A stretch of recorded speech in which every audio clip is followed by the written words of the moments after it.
Bonjour à tous. Nous sommes ici avec Stéphane, qui vient du Cameroun, qui est en France, et qui a réussi à obtenir l'asile ici. Ça a été un peu galère. Et je voudrais l'interroger pour qu'il nous explique un peu la situation au Cameroun, la situation aussi des réfugiés en France. Et voilà pourquoi nous avons la chance et le plaisir de t'interroger, Stéphane. Alors, dis-nous, tu es arrivé en France, dans quelles conditions? Qu'est-ce qui s'est passé? Déjà, merci de m'inviter et merci de m'inviter et de me passer enfin, et de me donner ce temps de parole. Je suis arrivé en France en juillet 2010, le 15 juillet précisément, parce que je me rendais à Vienne pour la conférence internationale du sida, Oui. ce que j'ai pas fait par la suite. Je me suis arrêté à Paris pour introduire une demande d'asile et j'ai pas continué à Vienne. Je suis non plus rentré au Cameroun. Alors pourquoi est-ce que tu as fait une demande d'asile en France? Qu'est-ce qui s'était passé au Cameroun? J'ai fait la demande d'asile en France parce qu'au Cameroun, j'étais persécuté sur la base de mon orientation sexuelle. J'ai été interpellé et arrêté par la police des frontières au Cameroun le 26 mars 2010 et j'ai passé 4 jours en cellule. Mais pourquoi est-ce qu'ils t'ont arrêté? Ils ont pensé que tu étais homosexuel. Pour quelles raisons ont-ils pensé cela? Voilà, je ne saurais vraiment, enfin, je n'ai pas de raison véritable, puisque déjà, ils nous ont fait comprendre, ceux qui nous ont arrêtés, qu'ils avaient sur une liste mon nom, Ah oui, d'accord. moi et mes deux amis avec qui j'étais au moment de l'arrestation. Tout en sachant que j'étais militant LGBT au Cameroun. D'accord, J'ai donc il y a des milité listes qui pour Alternative circulent. Cameroun, sans Ton doute. nom s'est retrouvé sur la liste. C'est la liste, Et et c'est sur cette base-là qu'on t'a arrêté. oui. D'accord. Une fois que tu as été arrêté, est-ce que tu as été maltraité? Est-ce que tu as été... Bon, c'est des questions un peu difficiles, je comprends.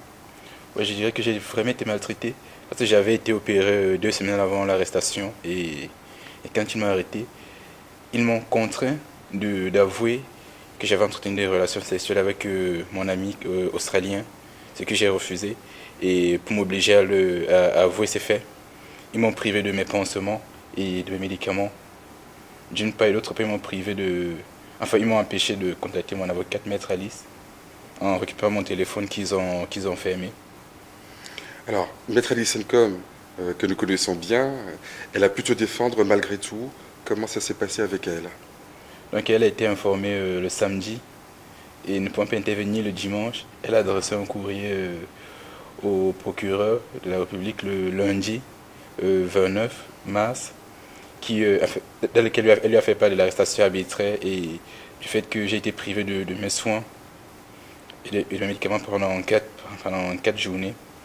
Alors, comment ça s'est passé entre le moment où tu as arrêté et le moment où tu es arrivé en France? Est-ce que tu t'es échappé? Est-ce qu'on t'a relâché? Non, en fait, j'ai pas été. Enfin, j'ai été libéré de la cellule le 29 mars et après 3 procès, j'ai fait une demande de visa. Parce qu'en fait, ils n'ont pas retiré mon passeport. Ah oui. Et heureusement pour moi, sinon j'aurais pas pu introduire une demande d'asile en France. Ils n'ont pas retiré, ce qui m'a permis d'introduire une demande de visa et de quitter le Cameroun le plus tôt possible. Et donc tu es parti pour la France, mais en même temps ton procès était programmé, c'est-à-dire que le procès Oui. s'est tenu en ton absence. Mais Oui. c'est pas tenu du tout, c'est Si, ça? si, c'est tenu C'est à tenu. plusieurs reprises. Et, et là, il a été reporté pour une date ultérieure qui n'a pas encore été fixée. Donc D'accord. Donc là, il n'est toujours ton pas clos. procès suit son cours au Cameroun pendant que tu es ici. Oui. Ça c'est extraordinaire, effectivement. Alors quand tu es arrivé ici, comment est-ce que comment tu as fait pour te débrouiller? Tu connaissais des gens sur place? Moi, je connaissais quelques amis euh, avec qui j'ai travaillé, notamment sur la question du VIH en Afrique, avec qui j'ai travaillé au Cameroun, à Abidjan ou ici en France. Quand j'étais venu en 2009, que j'ai contacté et qui m'ont filé un coup de main de gauche à droite. Et est-ce que les associations ont pu intervenir aussi pour t'aider, soit matériellement, soit aussi d'un point de vue administratif et politique? Quelques associations m'ont... Enfin, il y a quelques associations qui m'ont apporté une aide, comment dirais-je, une aide vraiment notable, aussi bien administrative que psychologique. Et aujourd'hui, est-ce que ta demande d'asile a pu obtenir, est-ce qu'elle a pu être reçue, pardon, et est-ce qu'elle a reçu une réponse positive en France? Oui, je suis reconnu réfugié politique, mais j'avoue, ça m'a pris 1 an et ça n'a pas été évident au départ.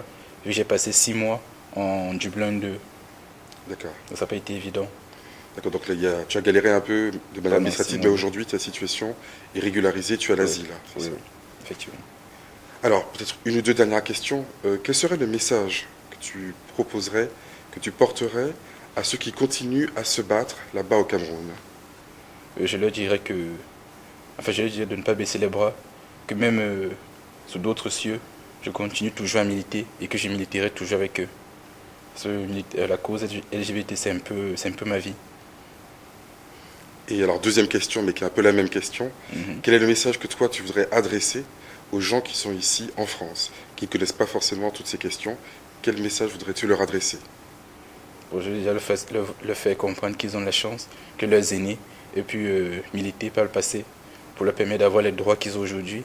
Et j'aimerais qu'ils ne restent pas derrière leurs ordi et leur télévision, mais qu'ils puissent d'une manière, soit directe ou indirecte, apporter leur soutien à ceux, à ces autres LGBT des autres pays, des 88 pays, je crois, qui criminalisent encore l'homosexualité, d'apporter leur soutien à ces autres LGBT pour qu'ils puissent ensemble défendre les droits et avoir un lendemain meilleur, enfin, pour un futur meilleur.